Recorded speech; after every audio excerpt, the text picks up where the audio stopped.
Hello dear students, कैसे हैं आप सभी लोग।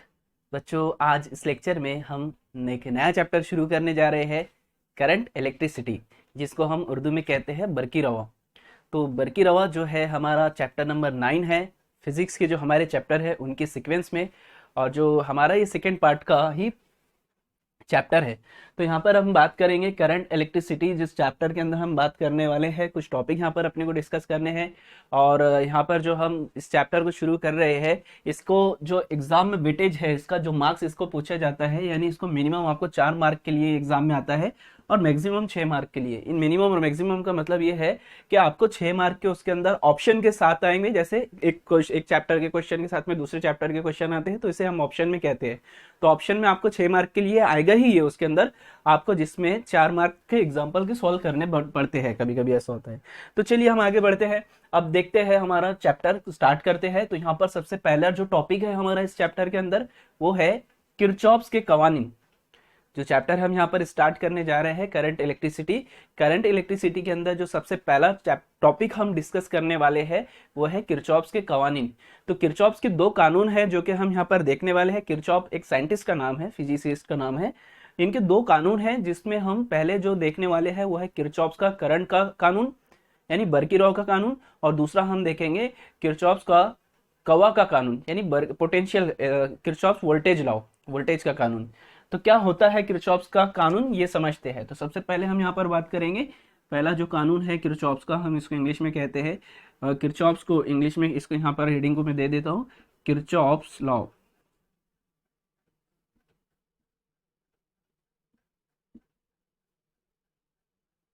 Kirchhoff's law. तो ये किरचॉफ्स लॉ कौन से हैं, तो इसमें पहले है किरचॉफ का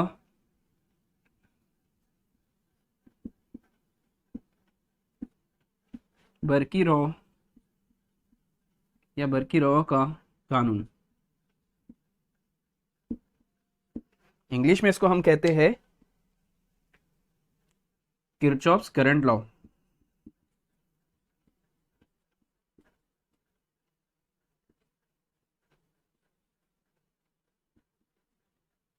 इंग्लिश में हम इसको कहते हैं किरचॉफ्स करंट लॉ। दूसरे नंबर पर है किरचॉफ्स का बर्की कौवा का कानून।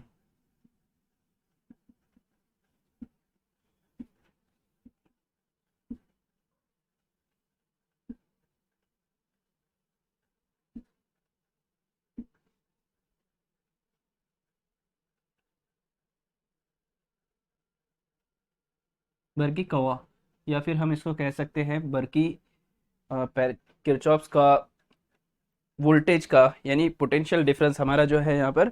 दूसरा जो हम यहाँ पर कहने वाले हैं बर्की कौवा, ठीक है। दूसरा हमारा जो लॉ हम यहाँ पर देखने वाले बर्की कौवा, बर्की कौवा का कानून। इसको इंग्लिश में कहते हैं किरचॉफ्स वोल्टेज लॉ।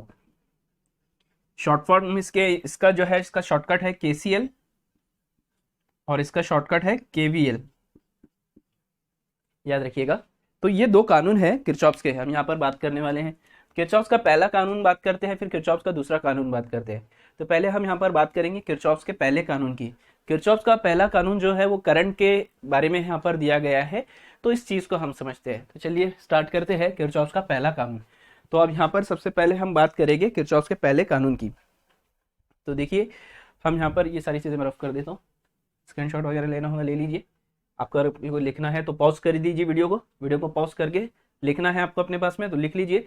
नोट्स अगर आप खुद की बना रहे हैं तो बहुत ही अच्छी बात है। खुद की नोट्स अगर बनाओगे तो आपको पढ़ाई भी हो जाएगी साथ ही साथ लिखने में, और आपको याद भी रहेगा कौन सी जगह पर क्या है। वैसे तो मैं नोट्स आपको दे ही देता हूँ। नोट्स के लिए ऊपर जो आई टैब है राइट साइड पर, इस साइड में, वहाँ पर चले जाइएगा। वहाँ पर एक वीडियो दिया हुआ है, उसके अंदर नोट्स के बारे में बताया गया है। और डिस्क्रिप्शन के अंदर भी लिंक दी हुई है, उसमें मेरा नंबर भी है। और वहाँ पर ही आपको मेरे ऐप के बारे में भी, ऐप का भी लिंक दिया हुआ है उसके अंदर। अब हम बात करते हैं यहाँ पर किरचॉफ्स का पहला कानून। शॉर्टकट में लिख रहा हूँ, किरचॉफ्स का पहला कानून। पहले तो पूरी हेडिंग दे दे दो, किरचॉफ का पहला कानून। पहला कानून क्या है किरचॉफ्स का? किरचॉफ का पहला कानून है KCL, यानी किरचॉफ का करंट का कानून, current law, KCL, Kirchhoff current law. क्या होता है किरचॉफ करंट लॉ?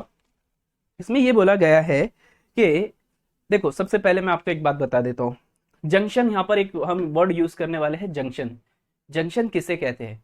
जैसे आपको पता है कि हम रेलवे के अंदर इस कंसेप्ट का काफ़ी बार यूज़ करते हैं, जंक्शन पॉइंट का। जंक्शन का मतलब, जंक्शन हम किसे कहते हैं? आमतौर पर एक जैसे कोई रेलवे स्टेशन ऐसा है जहाँ पर एक शहर से ट्रेन आती है और दूसरे शहर के लिए वहाँ से दूसरे रास्ते से रवाना हो जाती है, मतलब इधर से आ रही है, इधर से जा रही है, तो ऐसे पॉइंट्स को कहते हैं जंक्शन। कई कई ऐसा होता है कि जंक्शन नहीं रहता है, सिर्फ ट्रेन आती है, जाने के लिए इधर कोई रास्ता नहीं होता है, जैसे यहाँ से वापस वो पलट कर चले जाती है, तो ऐसे पॉइंट को हम जंक्शन नहीं कहते। रेलवे के अंदर हम जंक्शन उन स्टेशंस को कहते हैं जहाँ पर ट्रेनें आना जाना शुरू रहता है उनका।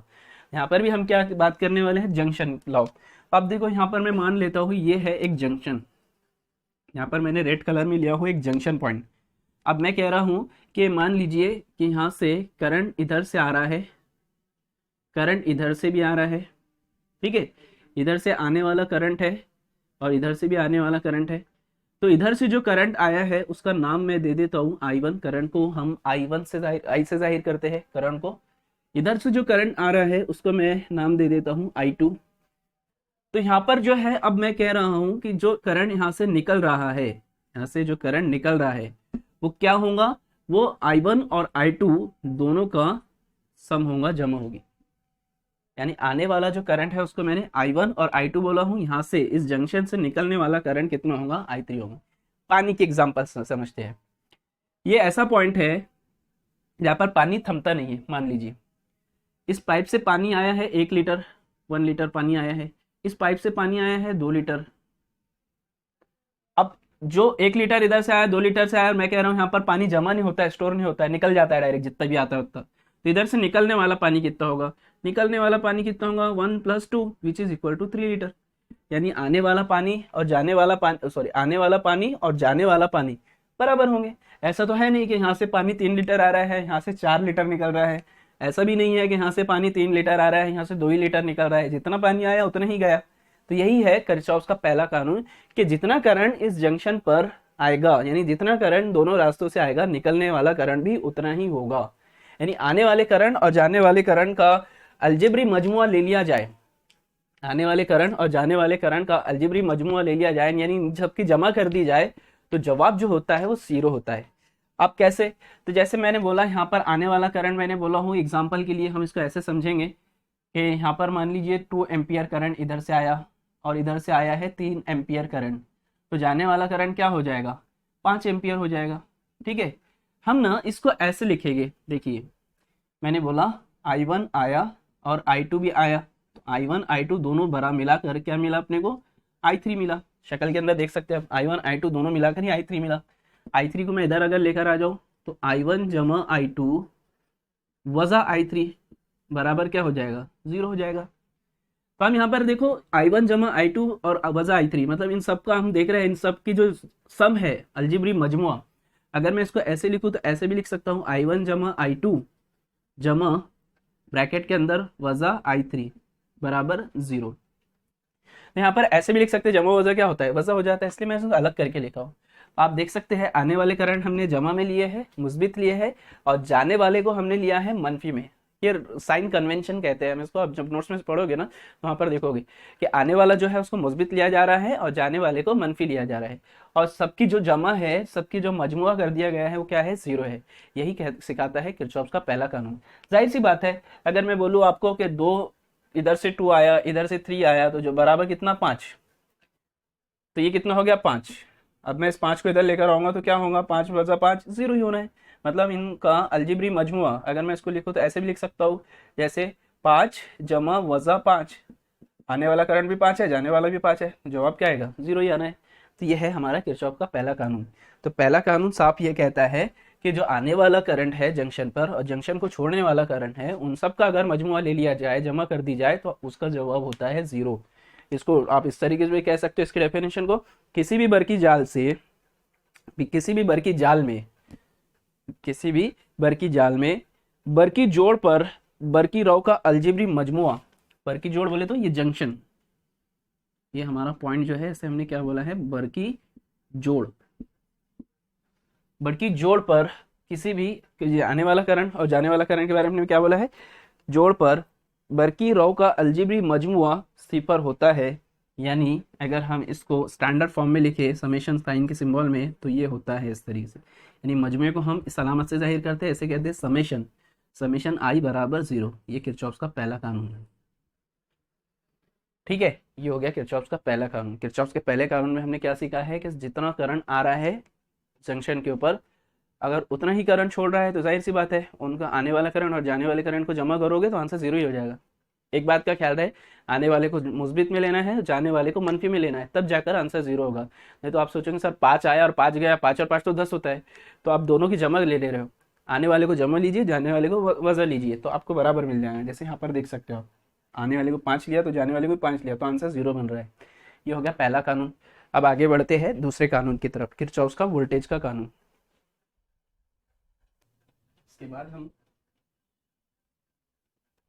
इसके बाद हम सीखने वाले हैं किरचॉफ का दूसरा कानून, केवीएल। उम्मीद करता हूँ ये आपको किरचॉफ का पहला कानून अच्छे से समझ में आया होगा।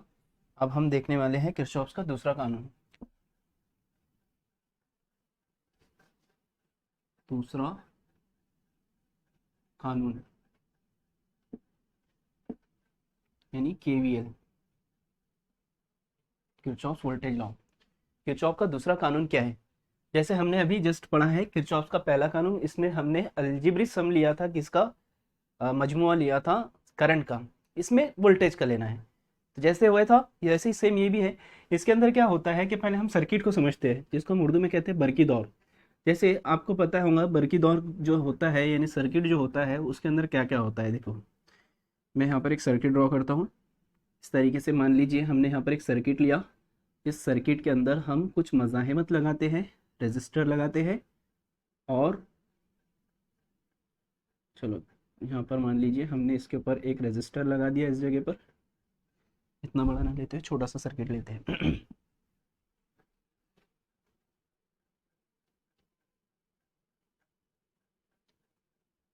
सारी चीज़ें मैं समझाता हूँ, 1 मिनट रुकिएगा बेटा।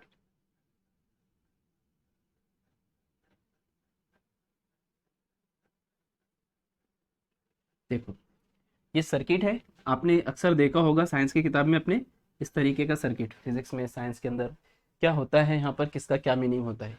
सर्किट, इसको हम कहते हैं उर्दू में बरकी दौर। बरकी दौर, इस बरकी दौर में आपको क्या क्या दिखाई दे रहा है। यहाँ पर आप देख रहे होंगे, यहाँ पर ये जमा का साइन है, ये वजह का, सॉरी ये जमा की अलामत दिख रही है, वजह की अलामत है। ये वाला जो सिंबल है, इस अलामत को, इसको हम कहते हैं बैटरी। सारी चीज़ें बता देता हूँ मैं आपको साइड में। यहाँ पर इस तरीके की जो अलामत होती है ऐसे, जिसमें एक साइन जो है मुस्बित है, एक मनफी है, तो मुस्बित और मनफी, इसे हम कहते हैं मुस्बित बरकिरा। मुस्बित बरकिरा, ठीक है, ये मुस्बित बरकिरा है, और ये है मनफी बरकिरा।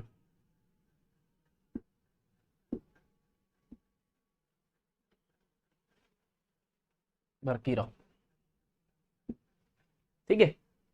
जमा वज़ा अब थोड़ा सा स्पेलिंग देख लीजिएगा एक्चुअल में क्या है इसके, लेकिन इतना ज़रूर है, इसको कहते हैं मुस्बित बरकिरा, इसको कहते हैं मनफी बरकिरा, और इसको इंग्लिश में कहते हैं ये है, इसे कहते हैं हम मनफी बरकिरा, मुस्बित बरकिरा, टर्मिनल, सॉरी। इसे कहते हैं पॉजिटिव टर्मिनल, इसे कहते हैं negative terminal. Positive terminal, negative terminal, और ये जो सिंबल है, इस सिंबल को हम इंग्लिश में कहते हैं बैटरी, और उर्दू में कहते हैं बरकी खाना, ठीक है। और इसी को हम सेल भी कहते हैं, सेल, ठीक है। ये सारे नाम हैं इसके, बैटरी, बरकी खाना भी उसको कहते हैं, और इसको कहते हैं मुस्बित बरकिरा, ऐसे कहते हैं मनफी बरकिरा।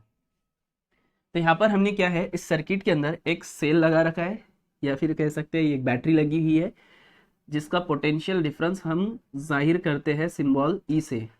ई से भी जाहिर करते हैं, और सिंबल एप्सिलॉन से भी जाहिर करते हैं, इस तरीके की अलामत से। इसे एप्सिलॉन पढ़ते हैं, एप्सिलॉन। और ई दिखा तो ई का तो पता ही है आपको, ठीक है, इसे एप्सिलॉन से भी जाहिर किया जाता है।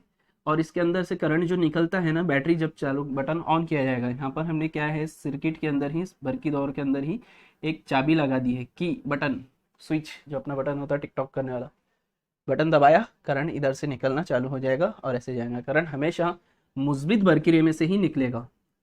करंट जो निकलता है वो हमेशा मुस्बित बरकी में से निकलता है और मनफी बरकीरे की तरफ जाता है। करंट की सिमत ऐसी होती है बैटरी के अंदर से, हमेशा ये क्या होता है, मुस्बित बरकीरे में से निकलेगा, ऐसे होते हुए जाएगा और मनफी बरकीरे की तरफ इसमें आ जाएगा। अब हम यहाँ पर क्या करते हैं, ये हो गया हमारा इस तरीके से। अब हम यहाँ क्या करते हैं, अब ये हो गया हमारा बैटरी। ये वाला जो अलामत दिख रही है, अब इसको क्या कहते हैं, इसे हम कहते हैं रेजिस्टर और रेजिस्टेंस। रेजिस्टर, इसे उर्दू में कहते हैं मज़ाहिमत। रजिस्टर, मज़ाहिमत। मज़ाहिमत का काम क्या होता है, मज़ाहिमत का काम ये होता है कि जो करंट उसमें से बहता है वो उसकी मुखालिफत करता है, अपोज करता है। यानी करंट को कंट्रोल करने के लिए हम मज़ाहिमत का इस्तेमाल करते हैं। करंट को कम करना है, करंट ज़्यादा फ्लो कर रहा है, उसको रोकना है, कम करना है, तो उसके लिए मज़ाहिमत का इस्तेमाल किया जाता है। तो ये जो अलामत है इसे कहते हैं मज़ाहिमत। इस तरीके से जिगजैग जिगजैग दिख रहा है आपको ये। मज़ाहिमत उर्दू में कहते हैं, इंग्लिश में रजिस्टर कहते हैं। करंट के फ्लो को ये कम करता है। मज़ाहिमत सिर्फ हमेशा ऐसी रहती है, तो अलामत है उसकी मज़ाहिमत की। अब मज़ाहिमत हर चीज़ के पास में होती है, दुनिया की जितनी भी ऑब्जेक्ट है, हर कोई ना कोई मज़ाहिमत करता है, करंट के फ्लो को कम करता है। हर एक का कुछ ना कुछ मज़ाहिमत होती है। जैसे कुछ स्पेशल डिवाइसेस होते हैं जो इनका काम ही होता है करंट को रोकना, रेजिस्टर जिसको हम कहते हैं। तो मैं आपको नेक्स्ट लेक्चर में बताऊंगा कभी रेजिस्टर किस तरीके से दिखते हैं। वैसे आप इंटरनेट के ऊपर जाइए, उसमें सर्च कीजिए रेजिस्टर, रेजिस्टर, रेजिस्टेंस, ऐसे सर्च कीजिए तो आपको उसके अंदर फिगर पता चल जाएगी किस तरीके से होता है। ज़रूरी नहीं है कि रेजिस्टेंस हमेशा उसी को ही बोला जाएगा। रेजिस्टर हर वो डिवाइस, हर वो जो आप करंट को फ्लो को कम करे, उसे रेजिस्टर कहते हैं।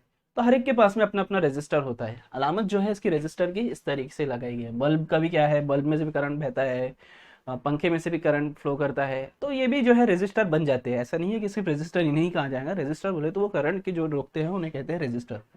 यहाँ पर हमने इस तरीके से सर्किट बनाया। अब मैं कह रहा हूँ यहाँ से ये सर्किट हो गया अपना बरकी दौर है। इस बरकी दौर में से जो करंट निकल रहा है इधर से होते हुए जा रहा है, इधर वापस आ रहा है। तो हम यहाँ पर इसी के ऊपर अप्लाई करने वाले हैं किरचॉफ का पहला कानून। ये जो बरकी दौर है इसका जो वोल्टेज है, या फिर इसका मैं कह सकता हूँ इसका ईएमएफ होता है। इसके जो वोल्टेज को ना हम ईएमएफ कहते हैं। ईएमएफ, एम का मतलब होता है इलेक्ट्रोमोटिव फोर्स। ईएमएफ का मतलब होता है इलेक्ट्रोमोटिव फोर्स। इलेक्ट्रोमोटिव फोर्स क्यों कह रहे हैं हम इसको, इसका नाम है वोल्टेज का। ये एक टाइप का वोल्टेज होता है जिसको हम ईएमएफ कहते हैं।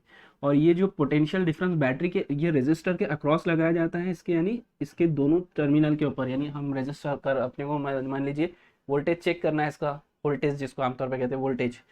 तो वोल्टेज चेक करना है तो एक डिवाइस होती है, अपने जो गाड़ी का मीटर होता है ना उस तरीके से, उसके दो वायर निकले हुए होते हैं। वो वायर को अपने को यहाँ पर रखना है, एक को यहाँ रखना है, एक को यहाँ रखना है, तो उसके अंदर बता देगा कितना वोल्टेज है इसका, कितना ये पोटेंशियल डिफरेंस है इसमें, और इसमें कितना बरकी कवा का फ़र्क है। तो ये जो पोटेंशियल डिफरेंस होता है उसको वी से जाहिर किया जाता है, इसको एप्सिलॉन से जाहिर कर दिया। वी इज इक्वल टू जो है ओम्स लॉ के हिसाब से, वी बराबर, ओम्स लॉ क्या कहता है, वी बराबर होता है आई आर, है ना।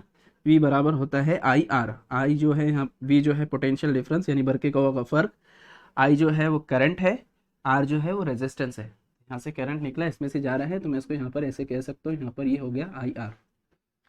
तो इसमें क्या कहा गया है, इसमें ये कहा गया है कि आप देखो यहाँ पर ये जो सर्किट जो दिख रहा है आपको, इसके अंदर मैंने सिर्फ एक रेजिस्टर लिया हो, एक ही बैटरी लिया हो। लेकिन ज़रूरी नहीं है कि हर सर्किट के अंदर एक रेजिस्टर हो और एक ही सेल हो, यानी बैटरी हो या एक ही सेल हो।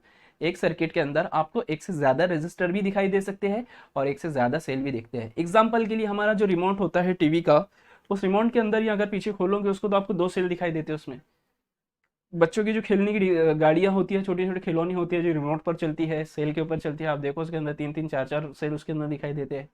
तो मतलब क्या है कि यहाँ पर जो अपने जो सेल होते हैं सर्किट के अंदर वो एक से ज़्यादा भी हो सकते हैं, उसी तरह रेजिस्टर भी एक से ज़्यादा हो सकते हैं। तो यहाँ पर क्या कहा गया है, यहाँ पर ये बोला गया है कि सेकंड किरचॉफ का दूसरा कानून ये कहता है, किसी भी बंद बरकी दौर, किसी भी बंद बरकी दौर में कवा के फर्क और ईएमएफ का अलजेब्री मजमुआ सिफर होता है। यानी जो कवा का फर्क है, जैसे V, यहाँ पर ये जो कवा का फर्क है V, और ये जो सेल है इसका अलजेब्री मजमूआ क्या होता है, सिफर होता है। यानी अगर हम इसको अगर लिखे, अब 2 है तो मैंने इसे लिखो, अगर एक से ज़्यादा है तो उसके लिए मैं समेशन ले लेता हूँ, समेशन वी जमा summation E is equal to 0। V को ही हमने क्या लिखा है, आई आर लिखा है, तो इसको मैं लिख सकता हूँ समेशन आई आर जमा समेशन ई या एप्सिलॉन बराबर 0। समझ में आ गया होगा, उम्मीद करता हूँ आपको। ये होता है कवा का फर्क। देखो ये भी जो है, ये भी एक पोटेंशियल डिफरेंस, ये भी क्या है, एक वोल्टेज है, ये भी एक वोल्टेज है। किरचॉफ्स का दूसरा कानून जो है वो केवीएल है, यानी किरचॉफ्स वोल्टेज लॉ। तो ये वोल्टेज के लिए ही दिया है, यानी यहाँ का भी वोल्टेज और यहाँ का वोल्टेज। तो वो क्या होता है, उस उनका जो अलजेब्री मजमूआ होता है वो सिफर होता है, ये ज़ाब्ता है। आप साइन कन्वेंशन से इसको हम समझेंगे। अभी सिर्फ मैंने आपको ये फॉर्मूला क्या है इसका वो बताया, अब इसको अभी खत्म नहीं हुआ है, अब इसका आगे और भी है जिसको हम यहाँ पर समझेंगे। साइन कन्वेंशन किसे कहते हैं, अलामती कायदा। अब हम अलामती कायदा देखने वाले हैं। अलामती कायदा क्या होता है, किस तरीके से अलामती कायदा लिया जाता है, इसको अब देखते हैं। चलिए अब इसके बाद हम अलामती कायदा क्या होता है ये समझते हैं। ये सारी चीज़ें मैं रफ कर देता हूँ।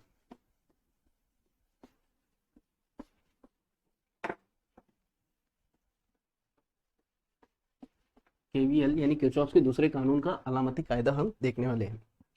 देखिए इसके लिए ना हम क्या करते हैं, मैं 2 तरीके से बताने वाला हूँ, क्योंकि किरचॉफ वोल्टेज लॉ में हमने क्या देखा है कि वोल्टेज 2 तरीके से हम ले रहे हैं यहाँ पर, एक तो रेजिस्टर के थ्रू, दूसरा बैटरी के थ्रू। तो दूसरा दोनों ही तरीके से हम यहाँ पर याद रखेंगे इसको। इसके लिए ना हमें क्या करना होता है, पाथ चूज करना पड़ता है पहले। पाथ किस तरीके से चूज करेंगे, देखिए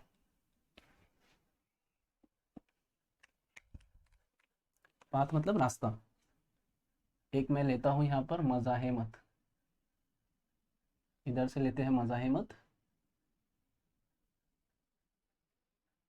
और इधर लेते हैं सेल, यानी बरकी खाना बोल सकते हैं, ईएमएफ कहते हैं, रेजिस्टर। अब समझते हैं इसको। अलामती कायदा क्या है उसको भी समझेंगे। यहाँ पर मैंने लिया एक रेजिस्टर, और रेजिस्टर जो है, और हम हमारा पाथ चूज कर लेते हैं ए से बी तक। हम जाने वाले हैं ए से बी। हम देखो यहाँ पर रेजिस्टर, इसके अंदर ना एक सर्किट के अंदर, जैसे मान लीजिए मैंने अभी बताया था आपको, इस तरीके से मैंने सर्किट ले लिया, तो ये सर्किट है। इस सर्किट के अंदर हमने कुछ रेजिस्टर लगा रखे हैं इस तरीके से, ऐसे, और इसके अंदर मान लीजिए कुछ सेल भी लगे हुए हैं, यहाँ पर भी है, यहाँ पर भी एक सेल, कुछ ऐसे। तो इसके अंदर ना करंट का कैसा फ्लो हुआ वो तो हमने अभी देख ही लिया है। करंट हमेशा मुस्बित से मनफी की जानिब बहता है, यानी मुस्बित से निकलता है और मनफी की तरफ जाता है। लेकिन जो हमारा पाथ हम यहाँ पर जो चूज करने वाले, हम मतलब हमारा पाथ कैसा चूज करते हैं कि हम सर्किट को पढ़ते कैसे है वो भी डिपेंड करता है। सर्किट को जैसे मान लीजिए यहाँ पर पॉइंट ए है, यहाँ पर बी है, यहाँ सी है और यहाँ डी है। तो पढ़ने का तरीका मेरा ऐसा होगा, या तो मैं ए बी सी डी पढ़ूंगा इसको, A B C D A, या फिर मैं उल्टा पढ़ सकता हूँ ए डी सी बी ए। तो हम हमारा पाथ कैसा भी ले सकते हैं। आपको अगर A B C D A भी ऐसा पढ़ना है, ऐसे जाना है तो ऐसे जाइए, आपको ऐसे जाना है तो ऐसे जाइए, दोनों ही तरीके से जा सकते हैं, आंसर कभी गलत नहीं होगा। तो इस तरीके से कर सकते हैं, बस करंट का जो पाथ है वो याद रखिएगा, मुस्बित से मनफी की जानिब होता है। अब देखो यहाँ पर हमने इस तरीके से लिख दिया, और दूसरा फिर से मैं यहाँ पर बता देता हूँ आपको इस तरीके से, सेम ही ये ले रहा हूँ मैं यहाँ, ए बी। ये बैटरी की बात होगी, सॉरी ये होगी मज़ाहिमत की बात। अब हम बात करते हैं सेल की। सेल के लिए भी हमारा पाथ वैसे ही हम रखने वाले हैं, सॉरी सेल के लिए मैंने इस तरीके से लिया, पॉइंट मैंने यहाँ पर ए इधर लिया, बी इधर लिया, ठीक है। नाम इसको मैं बदल देता हूँ, यहाँ बी कर देता हूँ, यहाँ पर ए कर देता हूँ, ठीक है। या फिर ऐसे रहने देते हैं जैसे है वैसे, ए बी। ये मनफिट है, ये मुस्बित है। दूसरा यहाँ पर लिया मैंने ए, यहाँ लिया बी, ये मनफी है, ये मुस्बित है। अब मैं आपको यहाँ बताना क्या चाह रहा हूँ, देखिए ये रेजिस्टर जो है आर है, इसका रेजिस्टर जो है आर है, करंट इसमें जो जो फ्लो करने वाला है वो इस सिमत में है। ठीक है, देखो हम दोनों ही केस में ना करंट की जो सिमत लेने वाले हैं यहाँ पर वो ऐसे लेने वाले हैं। दोनों ही केस में करंट की जो सिमत है हम ऐसे लेने वाले हैं, आई इधर भी जो है आई ऐसे ही है, और यहाँ पर भी आप देख ही सकते हो करंट जो है इधर ही फ्लो करेगा क्योंकि मुस्बित इधर है, इधर भी देख सकते हो करंट इधर ही फ्लो करेगा। ये जो सेल है इसको हम एप्सिलॉन कहते हैं, इसको भी हम एप्सिलॉन ही कहते हैं। अब देखो यहाँ पर जो है ना, अभी नाम नहीं देता हूँ मैं इसका, अब देता हूँ। ये मैंने पूरा फिगर ड्रॉ कर दिया हूँ यहाँ पर, अभी हमने समझा इस तरीके से मैंने ड्रॉ कर दिया हूँ। अभी जस्ट मैंने बताया था आपको कि हम A B C D A ऐसा पढ़ सकते हैं या फिर ए डी सी बी ए ऐसे भी पढ़ सकते हैं। अब यहाँ पर हम क्या है सर्किट को पढ़ेंगे, किस तरीके से पढ़ेंगे देखिए।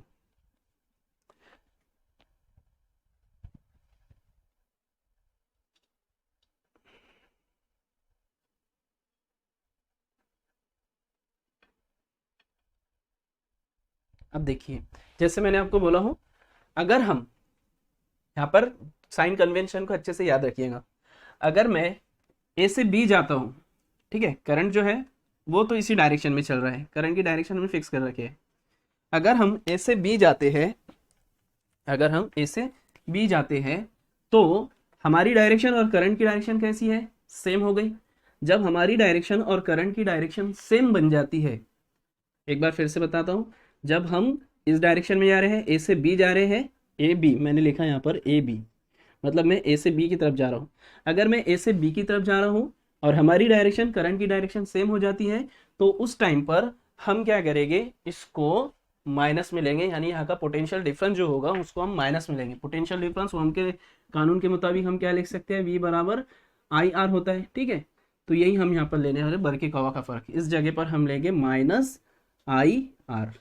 माइनस आई आर कब, जब मैं हमारी और करंट की डायरेक्शन सेम है। अगर हम ए बी ले रहे हैं, इस तरफ चल रहे हैं, करंट भी ऐसी है, तो करंट यहाँ पर लिया जाएगा माइनस में। इस केस में अगर हम बी से ए की तरफ जाते हैं, बी से ए की तरफ जाते हैं, बी से ए की तरफ जा रहे हैं, मतलब इस बार जो है मैं ऐसे जा रहा हूँ। ठीक है, मैं इस बार बी से ए की तरफ, देखिए पहले हम इस तरफ गए थे ऐसे, सेकंड केस में हम ऐसे जा रहे हैं।